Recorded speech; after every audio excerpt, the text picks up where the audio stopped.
O sol do Brasil imperial, implacável sobre a fazenda Palmeiras, banhava de luz uma propriedade que, ironicamente, abrigava uma profunda escuridão. Dentro da casa grande, em meio a porcelanas finas e móveis de jacarandá, vivia Isabela, a única herdeira do conde Valeriano de Moraes. Aos 18 anos, ela possuía a beleza etérea dos quadros europeus que adornavam as paredes.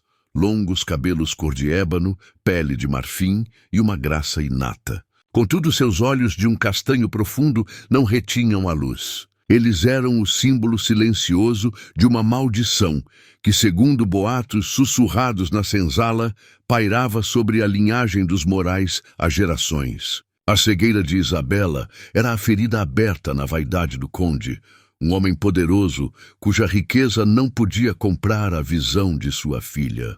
Ele havia trazido de Portugal, da França e até da Inglaterra os mais renomados médicos, cada um deles partindo com a promessa de cura desfeita e os bolsos cheios de moedas. A última tentativa, há poucas semanas, tinha sido o Dr. Almeida, um oculista famoso do Rio de Janeiro, que havia declarado a cegueira de Isabela como irreversível, fruto de uma anomalia interna que a ciência de seu tempo não podia tocar. A frustração do conde se manifestava em longos períodos de silêncio sombrio e em explosões de temperamento que faziam os criados tremerem. Isabela, no entanto, não vivia em desespero. Desde cedo, o tato, a audição e o olfato se aguçaram para criar um universo próprio, rico em texturas e perfumes. Ela conhecia cada canto da casa grande pelo cheiro da cera de abelha, cada degrau da escadaria pelo rangido único e cada pessoa pela cadência de sua respiração. O cheiro de terra molhada e mato trazido pelos ventos da senzala era para ela uma promessa de liberdade não experimentada. No entanto, sua condição a mantinha cativa de uma delicadeza forçada, um cristal a ser protegido, limitando seu convívio ao círculo estrito das damas de companhia e de seu pai. Ela passava a maior parte dos dias no jardim de inverno, lendo em braille os poucos livros que seu pai aceitava importar, ou tocando piano, a melodia suave, sendo o único portal que conectava sua alma à plenitude do mundo. Lá fora, nas lavouras de café que sustentavam o luxo de sua prisão, Kael trabalhava sob o sol inclemente. Forte com a pele brilhante de suor e a concentração de quem executa um ritual sagrado, ele era diferente dos outros. Tinha vindo da África, trazido à força, mas não havia perdido a conexão com a sua terra e o saber de seus ancestrais. Era um Ologum, um curandeiro, filho de uma linhagem de xamãs do Congo, e guardava na memória o conhecimento de cada folha, raiz e casca. Sua sabedoria era temida pelo feitor e ignorada pelo conde, mas era a esperança secreta dos que sofriam na senzala.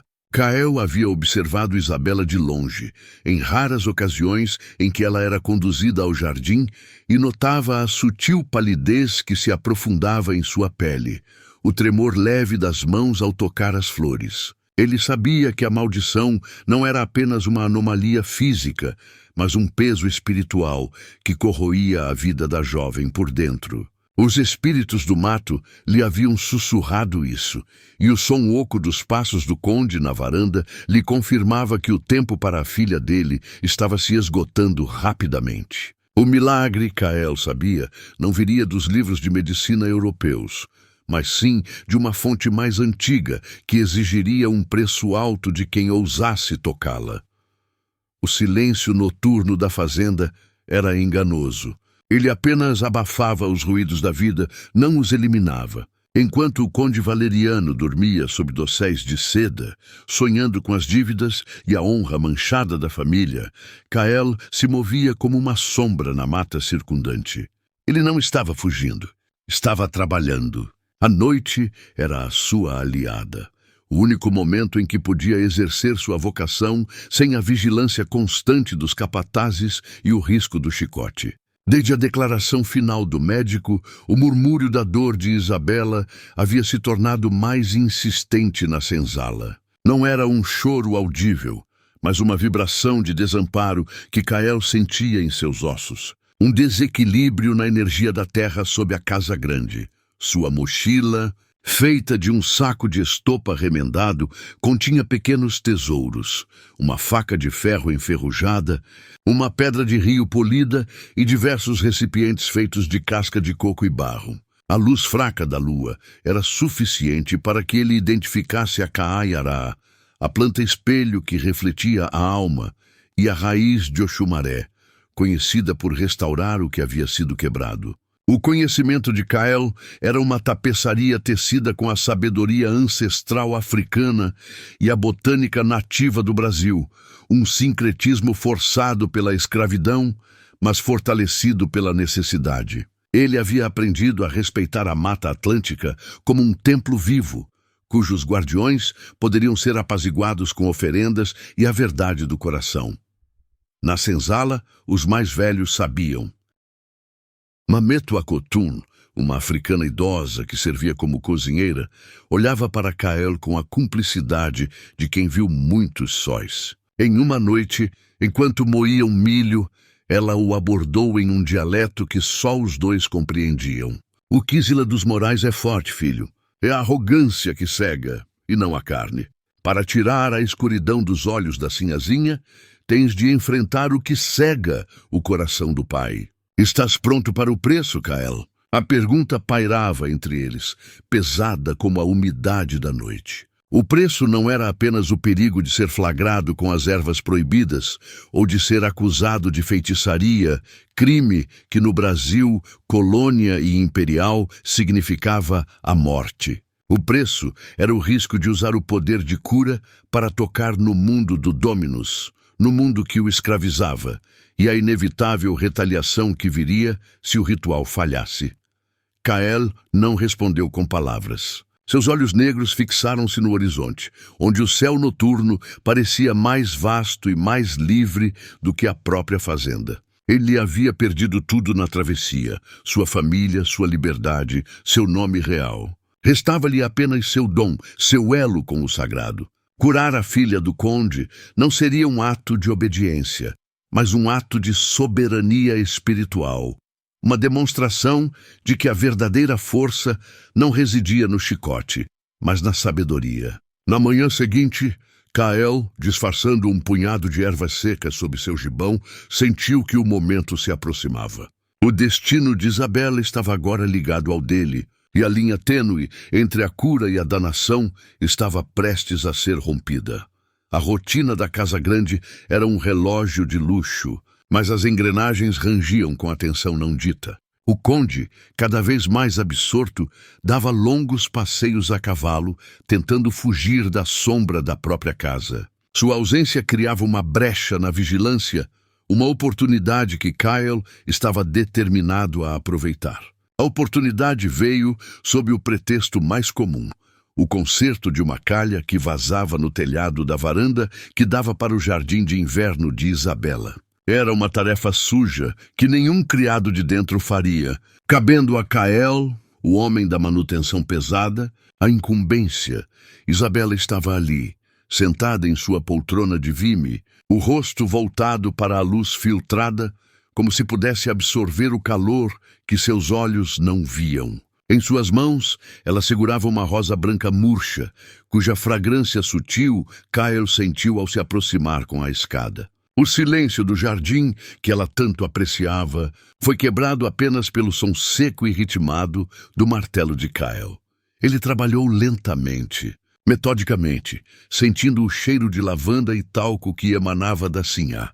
De repente, a rosa murcha escorregou das mãos de Isabela. Ela tateou o ar frustrada. Kael, que estava quase no topo da escada, desceu silenciosamente. Ele pegou a flor do chão e, em vez de devolvê-la de imediato, levou-a ao nariz. Era um aroma delicado, quase exaurido. Sem pensar, agiu por um impulso que vinha de seu coração de curandeiro. Ele retirou do bolso um pequeno saquinho de seda onde guardava uma mistura de bálsamos e especiarias africanas, mirra, sândalo e pó de folha de manga, e esfregou uma pitada no caule da rosa.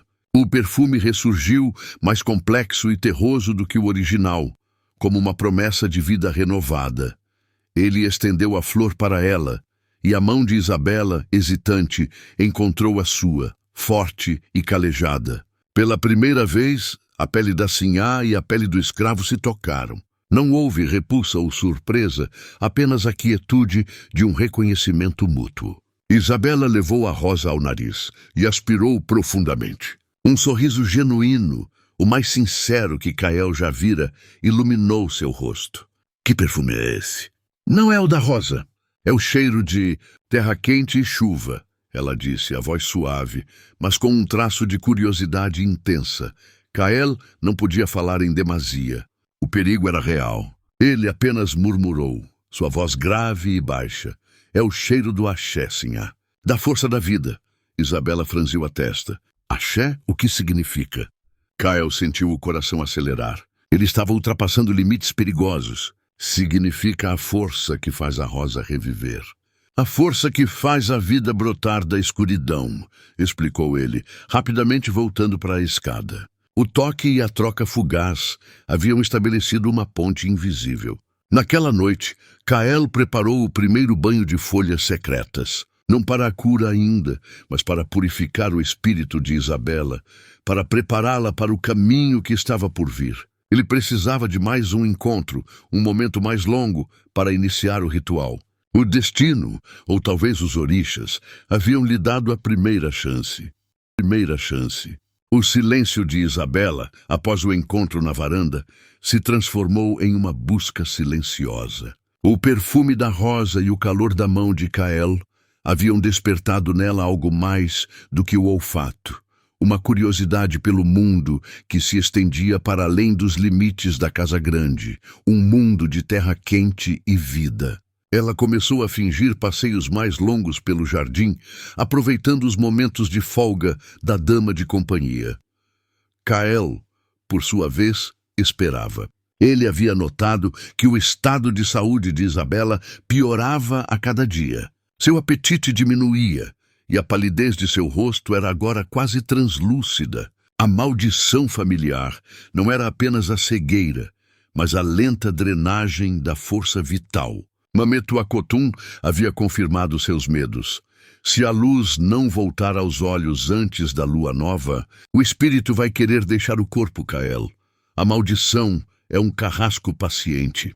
Em uma noite de céu nublado, o conde saiu para um compromisso urgente na cidade, a uma distância de um dia de cavalo. A casa grande estava envolta em uma calma atípica. Kael sabia que era a sua única chance. Disfarçou-se com um gibão velho de um trabalhador alforriado e, evitando as rondas, subiu à janela do quarto de Isabela, chamando-a pelo nome em um sussurro banto. Isabela. É o homem da roseira. A jovem não se assustou. Ela já esperava. Abriu a janela e Kael entrou com o coração martelando. O quarto cheirava a lavanda e desespero. Kael não perdeu tempo. Eu sei o que te aflige, sinhá. Não é apenas a cegueira, é a maldição do seu pai. É a ganância dele, a dor dos que ele oprime, que faz sombra sobre o teu olhar. Isabela sentou-se na cama, a respiração presa. Ninguém jamais havia falado com ela de forma tão direta, expondo a ferida familiar com tanta crueza. Kael tirou do gibão uma trouxa de pano que continha o material para o ritual. Raízes trituradas, uma tigela de barro, água do rio e um pequeno espelho polido com prata. Eu sou um Olugum. Eu posso lutar contra essa sombra, mas preciso da sua permissão, do seu coração aberto. É um ritual proibido pelo seu Deus e perigoso para mim. Se o conde souber, serei chicoteado até a morte ou pior. Se falhar, a escuridão ficará para sempre. Isabela levou a mão ao rosto dele, um gesto que era ao mesmo tempo de medo e de confiança cega. O Dr. Almeida me deu por perdida. Meu pai está me deixando morrer aos poucos em uma gaiola de ouro. Eu não posso piorar. Eu confio na força da vida que você me mostrou na rosa, Kael. Faça o que precisa ser feito. Mas se algo acontecer com você, se for descoberto... Sua voz falhou. Hel pegou-lhe as mãos, a decisão tomada. Nenhum ato de cura é feito sem risco, sinhá. Meu axé está contigo agora. O pacto está feito.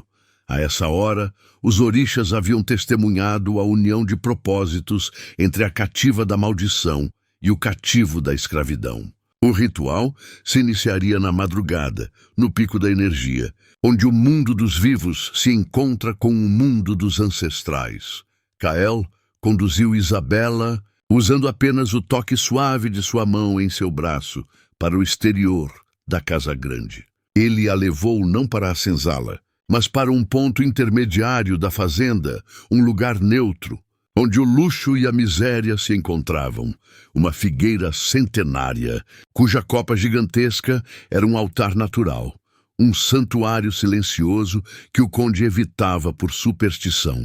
O lugar era carregado de história, um ponto de força onde os primeiros africanos da fazenda haviam enterrado seus patuás e rezado por liberdade. Sob a luz da fogueira pequena que Kael acendeu, o ritual começou. Não havia tambores, apenas o som da água do rio, vertida na tigela de barro, e o canto gutural de Kael, em Yorubá, uma oração a Obaluaê, o senhor da terra e das pestilências, e a Oxumaré, o orixá que representa a renovação e o ciclo da vida. Kael vestia apenas um pano de algodão amarrado à cintura. Ele precisava da pureza total para se conectar à força da natureza. Ele pediu a Isabela que se sentasse sobre uma esteira de palha e que repetisse, em português, uma oração de renúncia à maldição, à arrogância do passado e à escuridão que a acorrentava. A voz da jovem, inicialmente hesitante, tornou-se firme e poderosa, ressoando com uma verdade há muito reprimida. Kael aplicou as ervas trituradas em seus olhos vendados, uma pasta fria e aromática que causou uma ardência momentânea, mas suportável. A parte mais perigosa do ritual, no entanto, era a transferência da energia. Kael se deitou no chão de terra úmida, pedindo à figueira que absorvesse a energia da maldição. Ele sentiu o peso da doença, a dor de gerações, entrando em seu corpo como uma febre gelada. O suor escorria de sua testa e seu corpo tremia, lutando contra a escuridão que queria migrar para ele. Esse era o preço. Ele estava, literalmente, assumindo a dor da linhagem do opressor para libertar a moça. Neste momento crucial, um barulho de galhos quebrados ecoou na escuridão. Era Baltazar, o feitor, que fazia sua ronda noturna, atraído pelo cheiro de fumaça e pelo canto estranho. O coração de Kael quase parou. Se fossem descobertos, o ritual estaria arruinado e sua vida terminada. Kael, com uma força que não era sua, levantou-se e ficou na frente de Isabela, protegendo-a. Ele sabia que não podia fugir. O ritual ainda não havia terminado. A decisão foi imediata. Ele usaria a última gota de sua energia para afastar o feitor. Ele pegou uma mistura de pimenta e tabaco que havia preparado e a jogou nas brasas, criando uma fumaça densa e irritante. Baltazar, tossindo e gritando, recuou, convencido de que havia um animal selvagem ou um fantasma naquele ponto do mato. O feitor não era corajoso, era apenas cruel. Kael e Isabela tiveram mais alguns momentos preciosos para concluir. O feitor, assustado, foi embora sem realmente ter visto nada além de fumaça e escuridão. Mas a ameaça pairava. Kael, exausto, mas com o espírito intacto, voltou-se para Isabela. Ele sabia que tinha apenas um tempo limitado antes que a ausência do conde e a confusão do feitor levassem a uma investigação completa. O ritual precisava ser finalizado e o resultado imediato. Com a voz fraca, Kael proferiu a palavra final em Yorubá, uma invocação direta a Olodumare, a fonte de toda a vida. Ele usou o espelho polido, que estava úmido com a água do rio e o orvalho da figueira, e o colocou diretamente na frente dos olhos vendados de Isabela, como um receptáculo. Lentamente, ele removeu a pasta de ervas e depois a venda. Isabela abriu os olhos. O primeiro som que saiu de sua boca não foi um grito de alegria, mas um arquejo de dor, uma reação do nervo óptico à inundação repentina de luz. O mundo a atingiu com uma violência colorida, uma profusão de formas e sombras. Ela piscou várias vezes, e então a imagem se fixou. O rosto suado e exausto de Kael, iluminado pelo fogo fraco. Ela viu a cor de sua pele, a textura áspera de seu cabelo, a nobreza de seu perfil. Ela via. O êxtase da visão, no entanto, veio acompanhado de uma segunda e mais profunda revelação. Seus olhos recém-abertos não viram apenas Kael, mas a árvore, as sombras e, mais importante, ela viu pela primeira vez a fazenda Palmeiras não com o tato e o olfato, mas com a visão. O luxo da Casa Grande se destacava como uma mancha de arrogância contra a simplicidade do mato. E ao ver Kael, o homem que arriscara tudo por ela, ela compreendeu a extensão da injustiça que o cercava. Ele não era uma sombra, um objeto, mas um homem em toda a sua glória e dor. As lágrimas escorreram por seu rosto, não de tristeza, mas da sobrecarga de sentidos e de uma nova e dolorosa consciência. Ela estendeu a mão e tocou a face de Kael, um toque agora carregado da visão de sua humanidade. Eu vejo, ela sussurrou, a voz embargada. Eu vejo o seu rosto, Kael. Eu vejo o que a escuridão realmente significa. Kael, aliviado, mas fisicamente esgotado, apenas sorriu. O Axé abençoou, Sinhá. Agora a vida, ela é só sua. Eles precisavam voltar. Kael a cobriu com o xale e a guiou de volta. O milagre estava realizado, mas o perigo agora era ainda maior. A cura de Isabela era a prova viva de um poder que o conde jamais aceitaria. Um poder vindo de quem ele considerava menos que um homem. O conde Valeriano retornou na manhã seguinte, seu humor azedo pelos negócios mal sucedidos na capital. Ele entrou na Casa Grande, reclamando da poeira e do calor, pronto para encontrar a filha em seu estado habitual de reclusão silenciosa. A surpresa veio quando Isabela desceu as escadas sozinha, com passos firmes e decididos, vestindo um vestido de algodão simples e com os olhos abertos, encarando a luz do dia. A reação do conde não foi de alegria imediata, mas de incredulidade atordoada. Ele piscou, esfregou os olhos. Isabela? O que aconteceu? Seus olhos? Ele correu até ela, agarrando-a pelos braços. Isabela recuou levemente, incomodada com a possessividade de seu toque. Eu vejo, papai, fui curada, ela disse, sua voz calma. O conde explodiu em euforia, chamando criados, gritando ordens para celebrar. Foi Deus, foi a fé. Foi o dinheiro que gastei em orações. Eu sabia que minha fé seria recompensada. Em sua arrogância, ele nem sequer considerou a causa real, atribuindo o milagre apenas à sua própria importância e devoção. No entanto, o feitor Baltazar, que havia visto a fumaça e o cheiro estranho no mato, não tardou a espalhar os murmúrios. Ele sabia que a cura não era limpa. Um dos criados, temendo a ira do conde, se apressou em relatar que Kael, o escravo banto, havia sido visto perto do jardim na noite anterior e era conhecido por suas feitiçarias. O conde, em um instante, passou da euforia para a fúria cega. A ideia de que sua filha, seu maior tesouro, tivesse sido tocada, curada por um negro, era uma afronta inaceitável à sua honra e à sua fé. O conde ordenou que Kael fosse trazido à Casa Grande e acorrentado na cocheira. A acusação era de bruxaria e violação da moral. Ele ignorou os apelos de Isabela, que tentava intervir, usando sua recém-adquirida visão para olhar o pai nos olhos, tentando fazê-lo enxergar a verdade. Ele me salvou, papai. Não foi um feiticeiro, foi um curandeiro. O conde apenas riu, um riso frio. Ele é um animal que precisa ser domado, Isabela. E você é ingênua por ter caído em seus truques pagãos. Sua cura é uma dádiva de Deus, não um pacto com o diabo. A punição dele será um aviso para todos. A sentença de Kael seria o tronco e a chibata na praça da fazenda. Um espetáculo de terror que visava esmagar qualquer esperança de rebelião ou de crença em poderes que não fossem os do Senhor. Isabela percebeu que a verdadeira cegueira ainda residia na Casa Grande.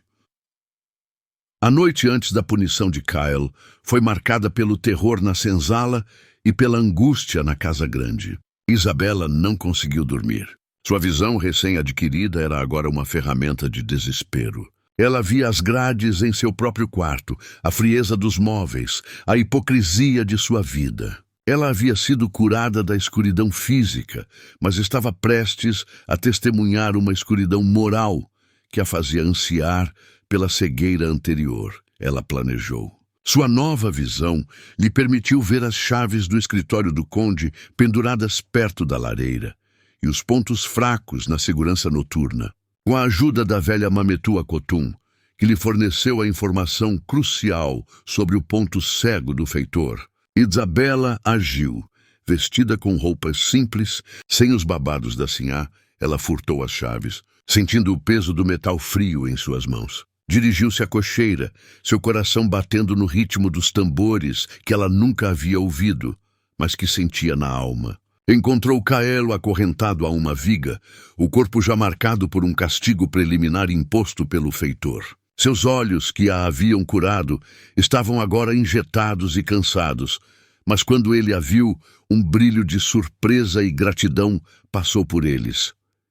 Isabela, por que você veio? O risco! Ele sussurrou.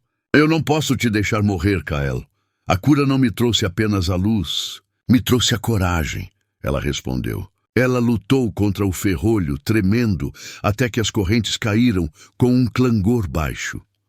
O conde vai me matar se souber, ela disse, mas a ameaça de morte já não tinha poder sobre ela. Kael tocou o rosto dela, e desta vez o toque foi uma despedida.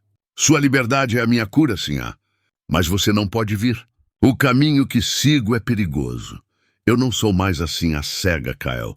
Eu sou Isabela, ela corrigiu. Ela tirou do bolso uma pequena trouxa de ouro e joias, parte de sua herança que ela havia recolhido antes de sair. Isso é para a sua fuga e para ajudar outros que você encontrar. Kael hesitou, mas aceitou, sabendo que o ouro era um mal necessário para a liberdade. Eles se olharam uma última vez, o encontro de duas almas que haviam sido libertadas, ela da escuridão da vista, ele da escuridão da escravidão. Kael beijou-lhe a mão e fugiu para a mata, desaparecendo na escuridão da noite. Na manhã seguinte, o conde descobriu a fuga e a traição de sua filha. Furioso, ele lançou ordens de perseguição, mas Kael nunca foi encontrado.